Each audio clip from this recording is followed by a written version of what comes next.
As we've been reporting for a while now, and you probably know, someone or yourself, this year's flu season is one of the strongest in years. The CDC estimates more than 15 million cases so far this year alone.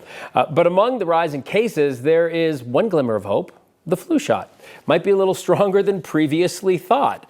Our health expert, Dr. Payal Kohli, is here to talk about that with us. I know that every year the flu comes around, and I've heard people say, I've said it myself, I'm not going to get the flu shot this year because it's never good enough to protect everybody from everything, but this year specifically. Well, this year, it's kind of funny. We didn't expect it to be good because this new variant, the super flu, the subclade K variant, H3N2, came out after the flu shot had already gone into production. So we said, okay, we missed the boat. It's probably not going to be very good. But UPenn just did a series of studies that shows us that, in fact, it is offering really good protection. So every year, most flu shots have protection against flu A and flu B. So this year's shot has 2 strains of flu A and 1 of flu B. And one of the 2 strains of flu A is the parent from which this super flu, the subclade K variant, descended.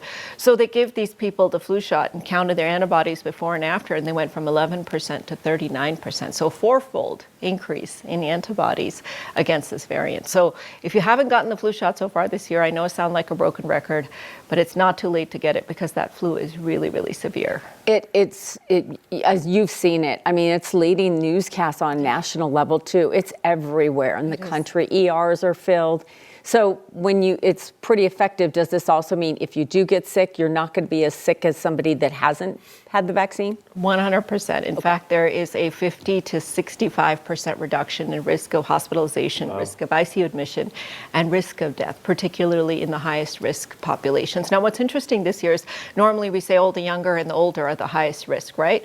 This year, we're also seeing the young, healthy people being high risk. And part of that is because they haven't been immunized for the past few years. And so their immune system's gotten a little lazy and has not seen the parent of this H3N2, the super flu subclade K variant. So they don't have any antibodies at all. So we're seeing a fair number of young, healthy people also ending up in intensive care. So as you said, Kim, even if it's not going to prevent infection, which is not what we're looking to do, it's going to prevent you from getting really sick. Yeah, and it's not just about that, too. There is a correlation between the flu and heart disease? Yes, as a cardiologist, I love this. I love telling my patients this. So if you have heart disease and you get the flu, you're more likely to die or get sick. But the opposite is also true. If you have heart disease and you get the flu shot, you're less likely to have a heart attack, a stroke, or have a cardiovascular complication, including heart failure. So we really do recommend it. It's in the American Heart Association guidelines for every person, obviously who has pre-existing heart disease, but even those that don't and those that have cancer to get it. And the more people that get it, I like to say it's sort of like a little deposit in your immune system's savings bank.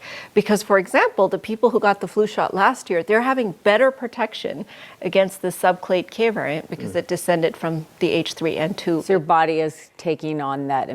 So what's the season? Because that's the other thing I always wonder is usually we talk about it around November. I know it was an earlier start here. Yes. Prior to the holidays. When does it kind of die off? So this year, because it's more aggressive, it's an earlier start, a bigger peak, and a longer tail. So it's going to be worse than I thought it was going to be over like in 2 weeks. You don't get any relief. In fact, it's spreading more and more and more because the more it spreads, the more it mutates. And so I like to call the flu the shapeshifter virus because it mutates so efficiently. So it's almost like recognizing somebody with a different hairstyle, different clothes, different everything. Every week it changes the way that it looks. So because of that, we're expecting to see a much longer tail, which is why we're saying people should still go get the shot. Vaccinated. I feel like it's always a good idea, and this is the last the question we have time for, but if you didn't get whether you got it or not, you say go get the flu shot, that's your advice. What can people do if and when they get it to lessen the effects, and when do they need to go to the hospital? Such a great question. So the minute you feel any respiratory symptoms, don't just guess, don't just say I'm under the weather. Get one of those over-the-counter tests from Walgreens or CVS or King Soopers or something. Swab yourself for both COVID and flu, because within those first 48 hours, you can either get started on Paxlovid if you have COVID or on Tamiflu if you have flu, and that reduces the duration of symptoms, reduces how infectious you are to others, and reduces the risk of complications. And then, of course, the usual stuff of staying in bed and keeping yourself isolated.